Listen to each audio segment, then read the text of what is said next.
Now, how can you be so intolerant?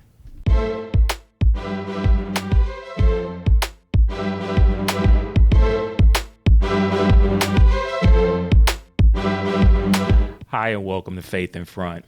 Today, we want to talk about this subject of tolerance. And you might ask, why would we talk about that?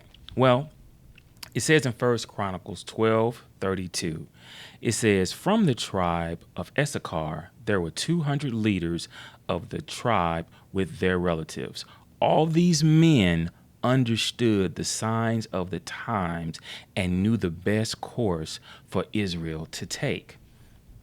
As Christians, we have to understand the times that we're living in, and we're living in a postmodern, relativistic world where feelings are now what's important. Facts, reason, logic, no.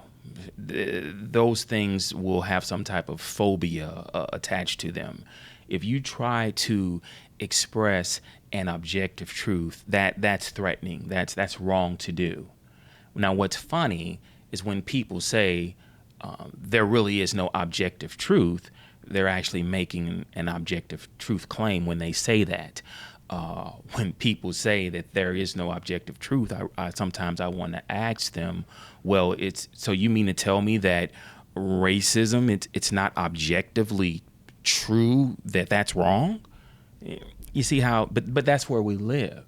And we have to understand the times that we live in. And one word that's thrown around a lot is tolerance. Now, what you have to understand when it comes to understanding the times is there's two different definitions now. There used to be one definition. Now, the older definition that's no longer in style or whatever, well, I should say the older definition, it doesn't work anymore because those are the times we live in. If you want something to work for you, you just change the definition of what it is, and there you have it. And now you can rock your truth, right? That's where we live. Well, the old definition of tolerance basically meant that, hey, you're a person with intrinsic worth and value. I'm a person with intrinsic worth and value. And since we respect that, even though we disagree on something, we can agree to disagree because sometimes it's like that.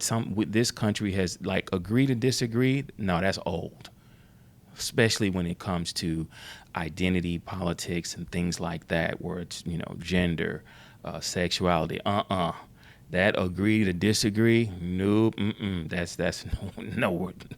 That doesn't work anymore.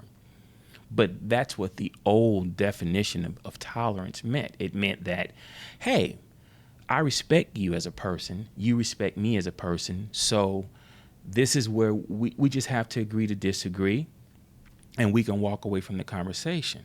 But it's like, nope, not now. The new definition of tolerance means that if I agree with you, you'll say, you're tolerant. But the problem with that is that the word tolerance automatically implies that there must be a disagreement to be tolerant about. So I don't understand why people will say, well, you're intolerant until you agree with me. That doesn't make any sense. But like I said before, we're living in a time where, well, it doesn't have to make sense. It just has to make me feel good. So what if it's illogical? So what if it's incoherent? So that's where we live. So be aware of the times, because it makes no sense for you to say, well, you're tolerant if you agree with me. There's no need for tolerance if we agree. That's what we have to keep in mind. So this was a quick one, but this was something that we need to think about as Christians. We need to be great thinkers as Christians because we are in a battle of ideas. That's where the war is. It's a battle of ideas, and ideas have consequences. So let's keep that in mind. keep your faith in front.